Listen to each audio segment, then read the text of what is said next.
শারীরিক প্রতিবন্ধকতা কিন্তু মানসিক শক্তি অটুট। এক পা নেই, তবুও তার মনোবল হারায়নি।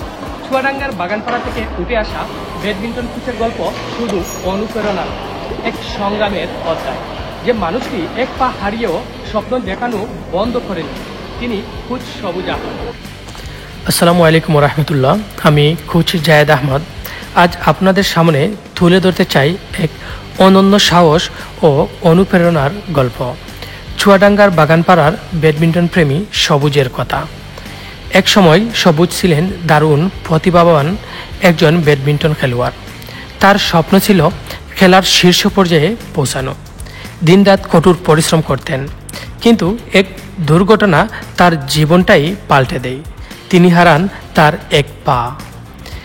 এই নির্মম সত্য কারোর জীবন থামিয়ে দিতে পারে, কিন্তু সবুজের মনোবল ছিল অটুট।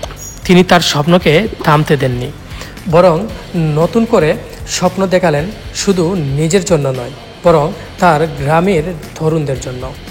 আজ এক পায়ের উপর দাঁড়িয়ে তিনি ব্যাডমিন্টন প্রশিক্ষণ দিয়ে যাচ্ছেন। তার হাত ধরে গ্রামের নতুন প্রজন্ম শিখছে কিভাবে ব্যাডমিন্টন কোর্টে প্রতিপক্ষকে হারাতে হয় আর জীবনের কোর্টে প্রতিকূলতাকে জয় করতে হয়।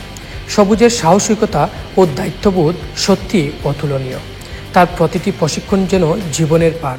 তিনি দেখিয়েছেন শারীরিক প্রতিবন্ধকতা কোনো সীমা নয়।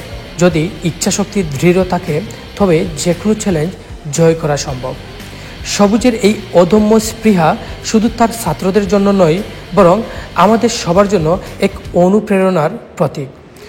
তিনির মতো একজন মানুষ আমাদের প্রমাণ করে দিয়েছেন, জীবনের প্রকৃত জয়ী হওয়া মানেই শুধু সাফল্য নয়, বরং প্রতিকূলতার মুখে দৃঢ়তার সঙ্গে এগিয়ে চলা। সবুজের প্রতি রইল আমাদের অন্তরের গভীর শ্রদ্ধা ও অকুণ্ঠ শুভকামনা।